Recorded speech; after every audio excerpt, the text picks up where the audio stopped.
Or, in the heart of Savannah, where majestic cargo ships command the coastline, fortunes are made and secrets are buried deep beneath the waves.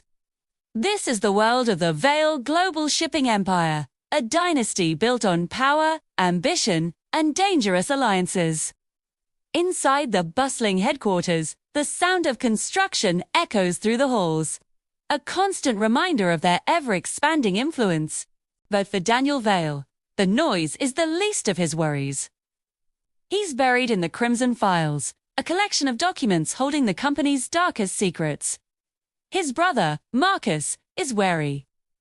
He warns Daniel that those files should never leave the building. But Daniel has a deadline from their father, the formidable Harrison Vale, and promises to return them by morning. As Daniel leaves, he shares a brief, pleasant moment with Helen Lawson, his father's loyal secretary. To the outside world, Daniel's life is perfect: a thriving career and a happy marriage to his wife, Elena. But Helen watches him go, remembering a time when she hoped for a different life, one with Marcus Vale by her side.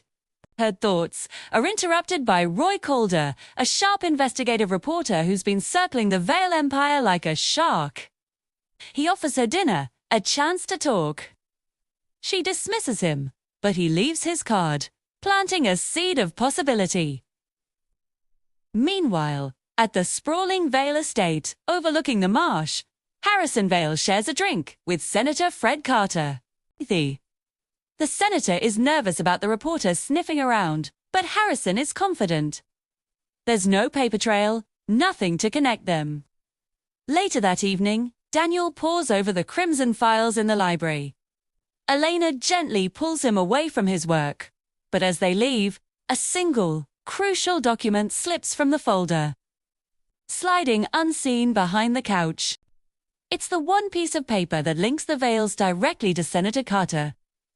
Upstairs, Adriana Vale, Marcus's wife, has her own agenda.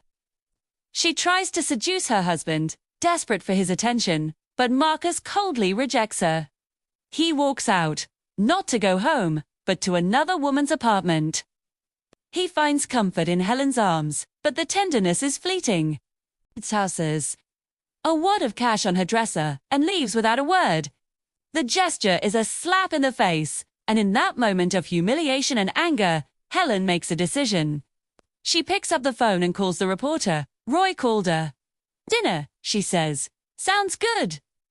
The next morning, panic sets in at Vale Shipping. Daniel realizes a critical loan agreement is missing from the Crimson Files.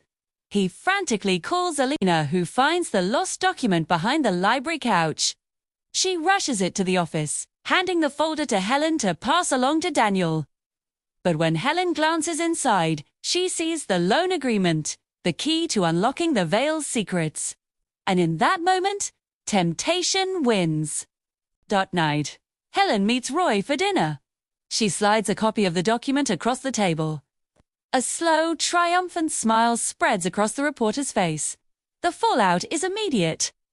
At a press conference, Roy Calder drops his bombshell, presenting evidence that Vale Global Shipping secretly financed Senator Carter's home. The news explodes, sending shockwaves through the city. The scandal hits the Vale family dinner like a hurricane.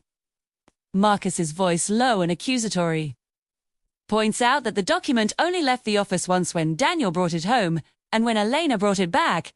The implication hangs in the air, thick and poisonous. All eyes turn to Elena, betrayed and heartbroken. She stands up to their silent judgment and walks out. But Daniel refuses to believe it.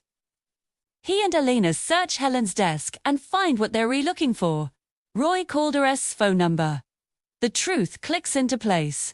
Elena confronts Helen, who offers no denial. She got what she could from Marcus, while Elena got the life she wanted.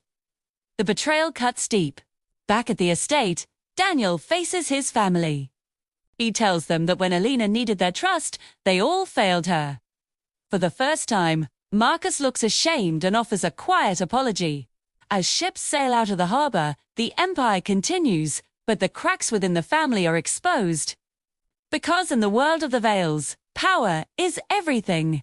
And sometimes, The most devastating betrayal doesn't come from an enemy, but from within your own house.